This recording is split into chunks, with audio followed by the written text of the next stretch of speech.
Hello and welcome back to the Renewed Homestead. I am Denise and it is a beautiful rainy day on the homestead. We've actually got a break in the rain, so I'm actually out planting nitrogen fixing shrubs in our first orchard. This is the orchard that you saw us plant last spring, and we have another orchard that will be our complete food forest that's up by the shop, and we will take you along with that. Right now we're down where you saw us planting the trees this last spring. And this is where the pond is. So we'll show you some pictures of the pond, and I'm sure we're going to show you some construction videos of that. It's actually full, so we are really excited.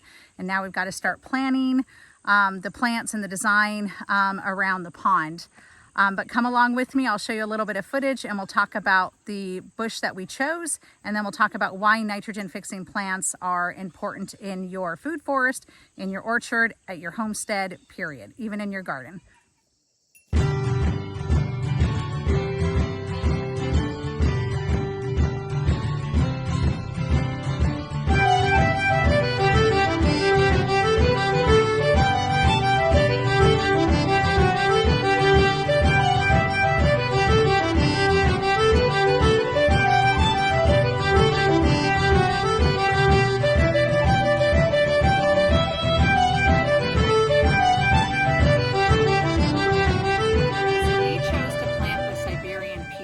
The Siberian Pea Shrub is a great nitrogen fixing shrub.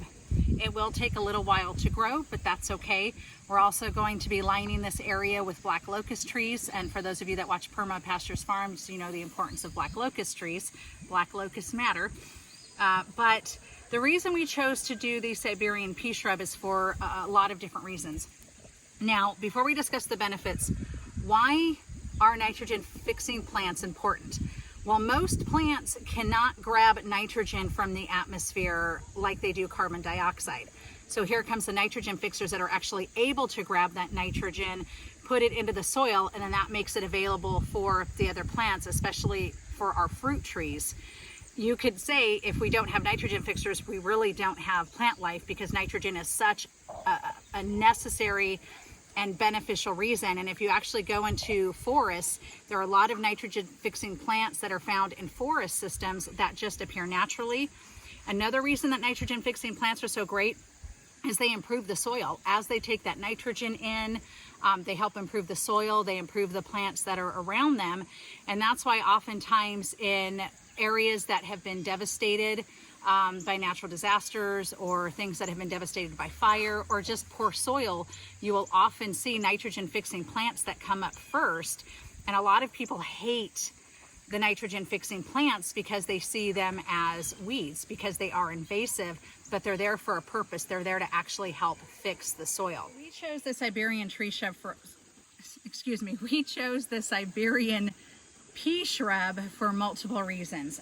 One of those reasons is obviously the main reason is the nitrogen fixing properties, but it also grows food, and that the peas that it grows can actually be used, it's edible, it can be used to eat, but we're actually probably use it for animal fodder to feed to our animals. You can actually make oil from the seeds. So it's actually a really great oil. In Chinese medicine, it's actually got medicinal properties. So there's a lot of different reasons to add Siberian pea shrub. I'm not sure why I'm having such a problem saying that today. It's also really great for beneficial insects. So we want to give them a hospitable place to pollinate and to come in. So we want to plant things that are going to fix the nitrogen, but that are butterflies and our bees, not only our honeybees, but also the bees that you see in the ground that aren't necessarily honeybees, but that are so important to our ecosystem. And a lot of people don't really think about it. They think about the honeybee, but they don't think about the bumblebee necessarily. And we want to make this beneficial for all good insects. So that's one of the other reasons that we planted the shrub. So there are lots of other benefits to it. You can Google it.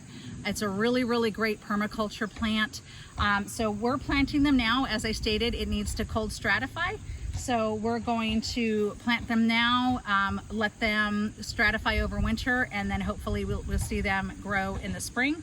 This is our first time growing Siberian pea shrub, and we chose to do it from seed. It was a little less expensive. So we'll bring you along this spring and we'll see how they're doing. It'll probably take a few years for it to really start to develop, but we should start to see something in the spring. Thank you so much for joining us. I hope you're having a wonderful day. Be good, God bless, and we will see you on the next one.